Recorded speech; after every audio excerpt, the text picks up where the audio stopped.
relationship to it that creates certain effects. That's all it's all about in that sense. That's all that's going on in your consciousness. Different frequencies interacting in certain ways to create different harmonics that create different experiences. Experiences are the result of harmonics of different frequencies that are representative of different concepts within your higher mind consciousness. Okay. And how does that help? Yeah, maybe more specific with this technology that I work with. How does it help my clients? If you set up a certain kind of frequency that is representative of a certain kind of state of being, and they're willing to be immersed in it, it can help to guide their energy back to that state.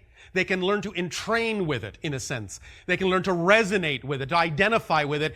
And if it is representative of the state of being that represents more of themselves, more of their true selves, then by identifying with it and allowing their energy to match that frequency, they will also allow themselves to use that as a permission slip to give themselves permission to become more of themselves. This is how all healing works. The healer, in a sense, doesn't do anything directly. They set up an atmosphere, an environment, an energy, a frequency, a state of being, that if the person seeking the healing decides to choose to match it, they will then, in a sense, simply take themselves to a state of health represented by that vibrational frequency. Does that help? Yes. Thank you. Thank you.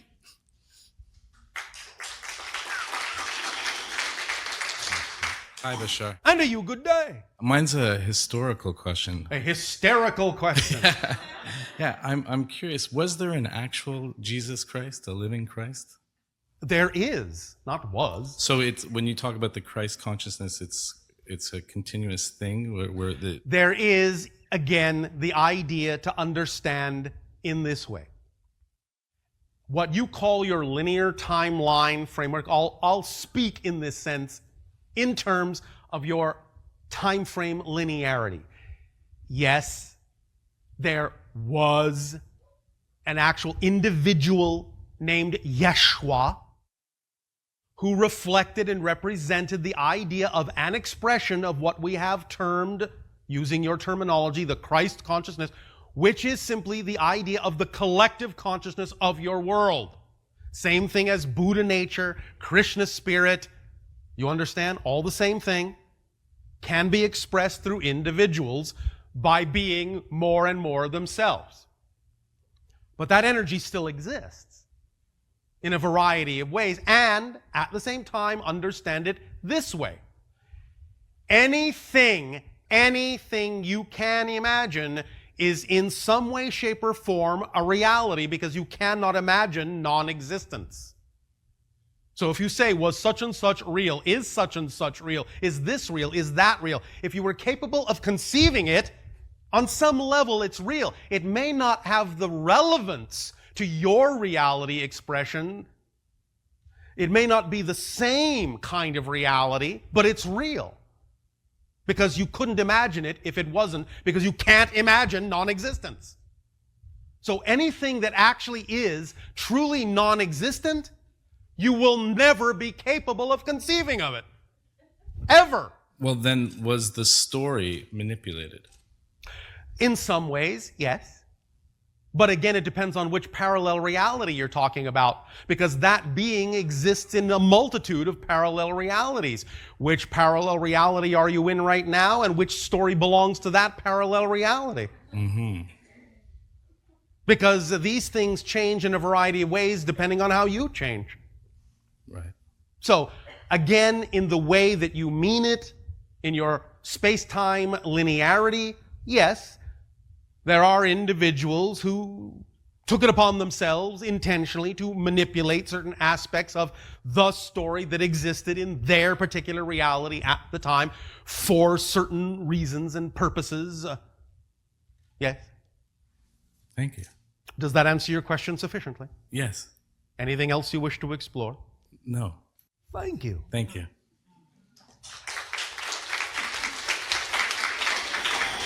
Hello. And a you good day. Good to be here again. Thank you for being there again. I go to a spiritual school. Oh, all right. You all do, actually. Oh. Well, one of the things we've been talking about is, for this year at least, is Comet Elenin. Common element. Comet, Elenin. Comet. Yes. All right. Yes. And there's some concern that a lot of the alignments that happened in the past were the same day of major earthquakes. Yes. So there's some concern that, say in September, October. Are you one of the ones who is concerned? Yeah. Why? Because What reality will you choose to be in? the one that is most exciting, I guess. Does that reality contain the same concern? Does the reality of your highest joy contain the same concern? By definition, yes or no? I guess no. You guess? No. By definition, it wouldn't, would it? Would the highest reality you can imagine contain a vibration of concern and fear? Not fear, concern. Okay, a small fear. All right. Just, like... What are you really asking? Is it going to fall on your head? Are you going to be in a disaster? Are you going to die in an earthquake? What are you actually asking? What are you concerned about?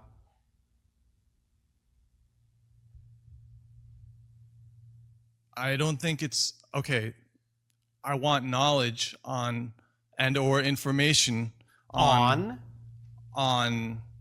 a reality you say you don't prefer. Why? Because I do prefer it. You prefer the reality where it is going to create those kinds of experiences? No. That's what I said. I'm saying that what is exciting to me about these big events that some people predict Yes.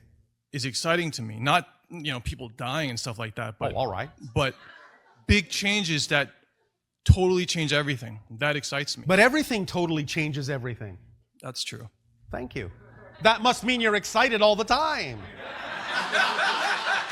Yeah. But Well, there you go. I'm just saying. I know you're just saying. It's exciting, even those things. Yes. Yes.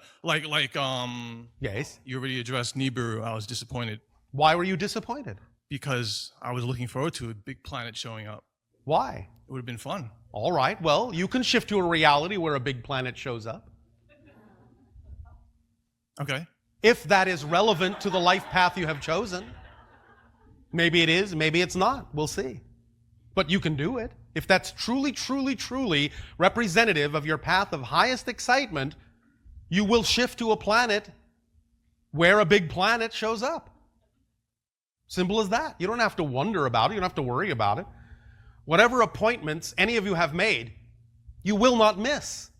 The only way to miss an appointment is to spend time worrying you'll miss the appointment. But if you just get on with your life, acting on your highest joy, then any appointments you have made and any experiences you have decided to have, you will have. They will play out. You will shift to whatever reality is germane and representative of those experiences by just being yourself every moment that you can.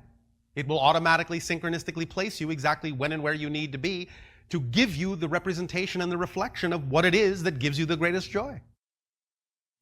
When you are at what you might euphemistically call the end of your life, you can simply look back and see, well, that's what I attracted myself to. That was the life path I chose. Therefore, it was perfect as it was. You follow? Well, I mean, I don't want to do that. I don't want to look back, ever. Well, at some point you will, in a sense. Okay. No. I don't mean it in the negative context. I don't mean you won't be present. Right. I am simply saying that at some point in your experience of yourself, you will become bigger, in a sense, than this experience. You will contain this experience. And in containing this physical experience, you'll be able to, in a sense, notice. You'll be able to observe how it served you and everything that happened, how it all fit together and provided a reason for you to have that experience. That's what we're saying. Okay. Does that make sense? Yes, no, maybe? I don't know. All right. Good enough. I guess I'll let the next person ask, because Yes? Yes? I don't know if I have a question. That's all right. You don't have to have a question. Nevertheless, Now that we've had this conversation, I will simply put it to you this way. There are going to be physiological changes on your planet, whether they're connected to the idea of cometary approach or not. The idea is that many of these things do function as symbols or reflections of changes going on within the collective consciousness. And in some senses, that's why they show up. The changes are not being created or caused by the idea of the comet. The changes are simply being reflected by the comet that are going on within your consciousness, as many of you believe you need to experience them. Not that you have to. Does that make more sense? Yeah. Anything that happens out there is just a reflection of what's already happening in here. It's not causing it, it's reflecting it. It's acting as a symbol of what's going on. So if you don't prefer it, if you recognize the symbol and what meaning you've given it, if you don't prefer it, you can learn from that symbol, recognize you don't necessarily need to put the same meaning into it, change yourself, and then have a different experience and allow that symbol to be representative of something else, a different kind of experience. Does that help? Well, I mean, I just want to hug you. But you're not here, so. All right.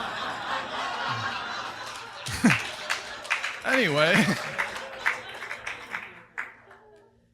Thank you. Thank you. I love you. Our unconditional love to you as well.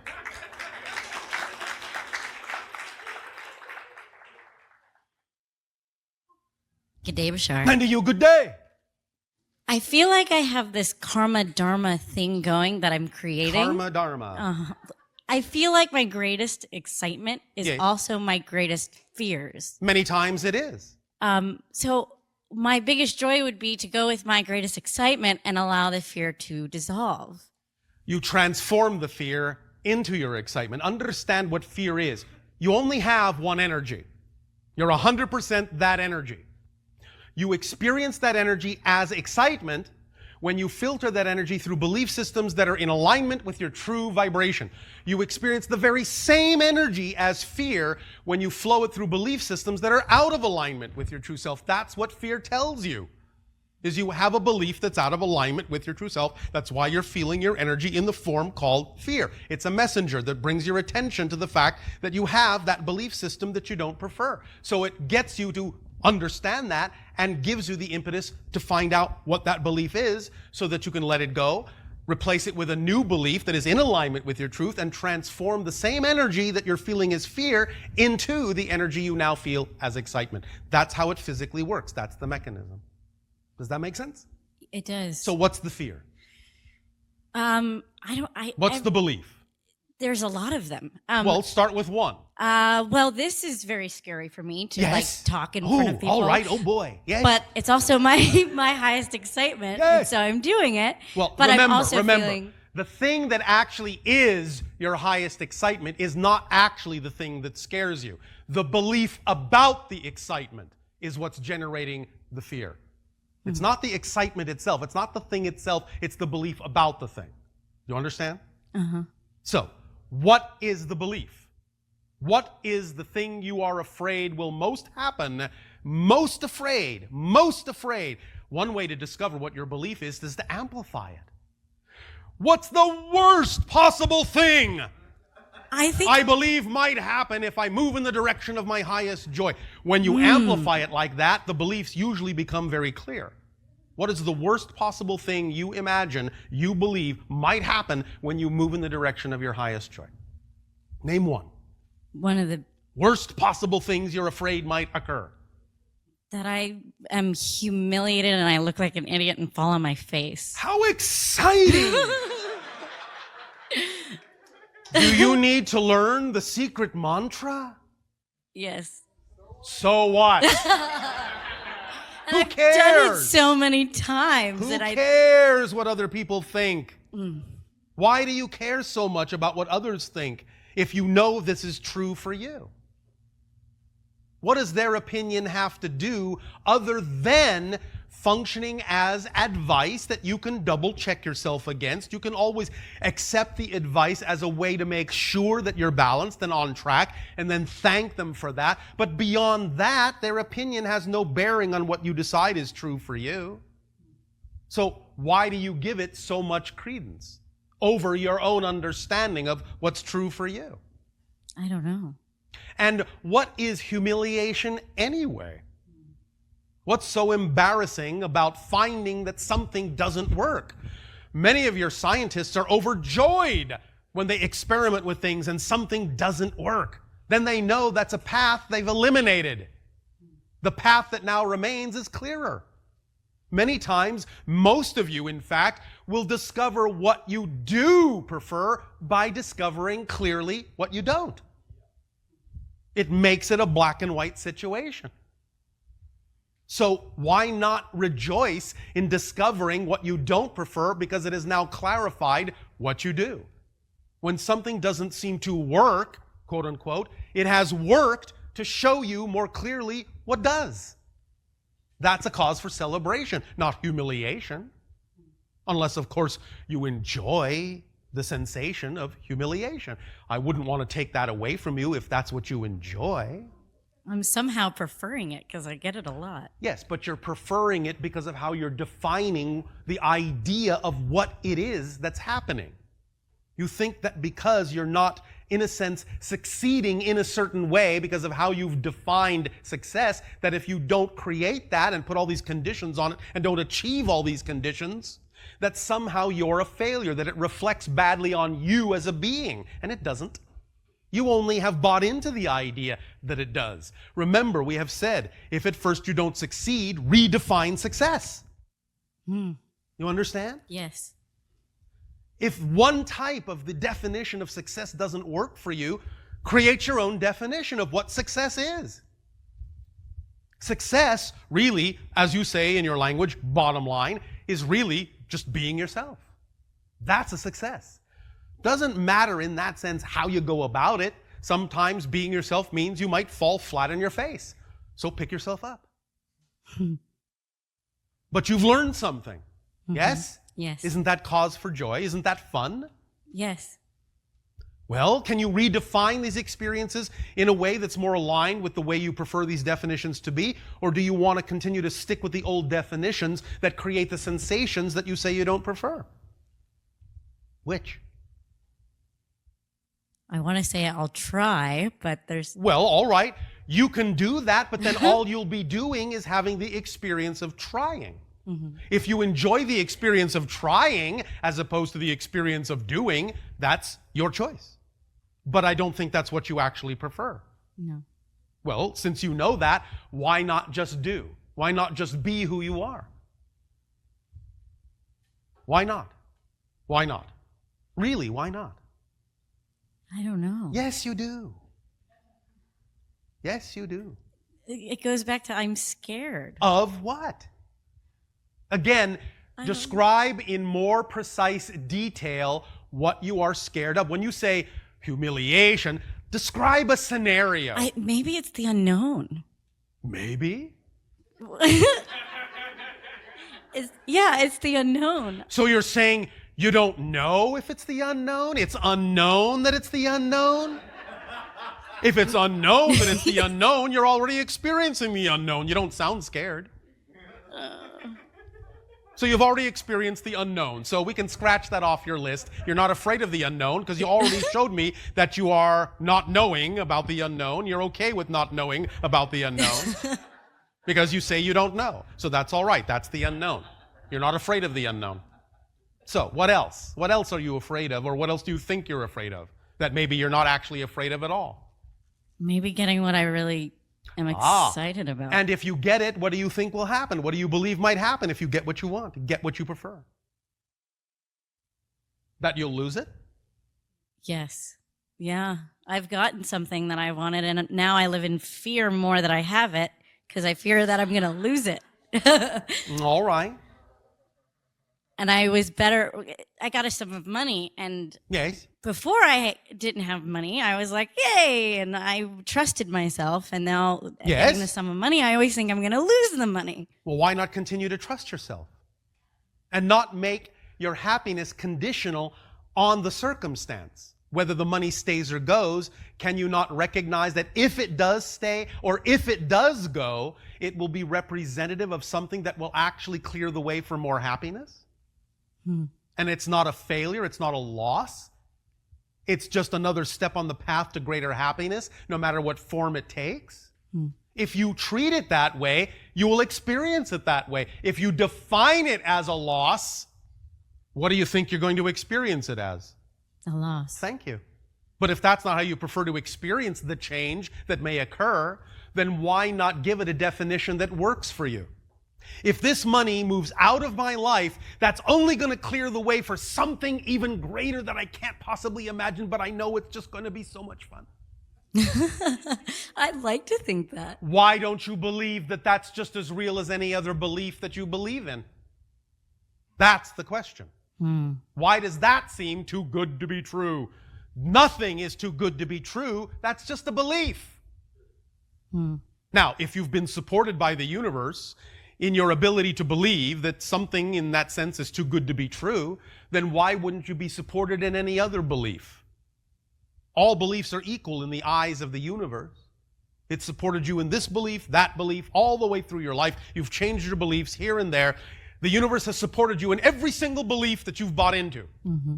So why wouldn't it continue to support you in any other belief you choose to buy into?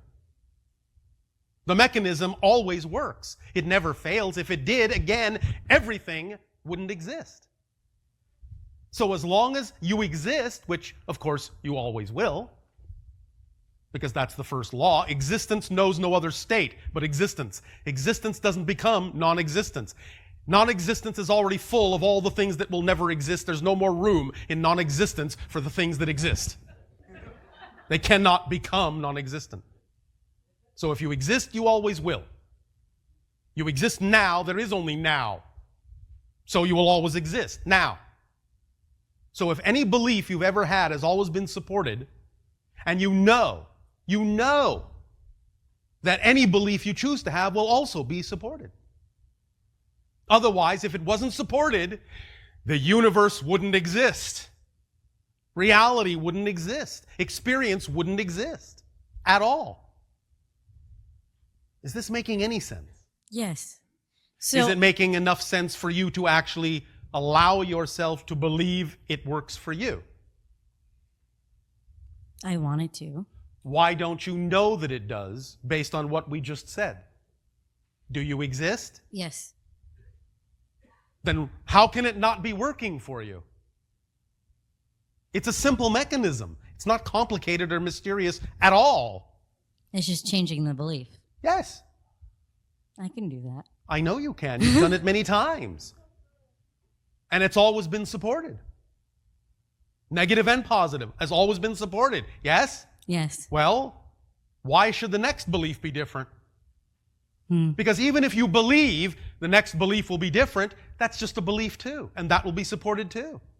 You can believe the next belief will be different, but that doesn't mean it actually is. Just because you might believe that another belief won't be supported doesn't mean it actually won't be supported. But you can have the experience that it won't be, because your belief that it won't be supported is being supported. So if that one's being supported, why wouldn't all the other ones be supported? Every belief is being supported. Does that make sense? Yes. Does that help? Yes. Very much so. Thank you. Thank you, Bashar.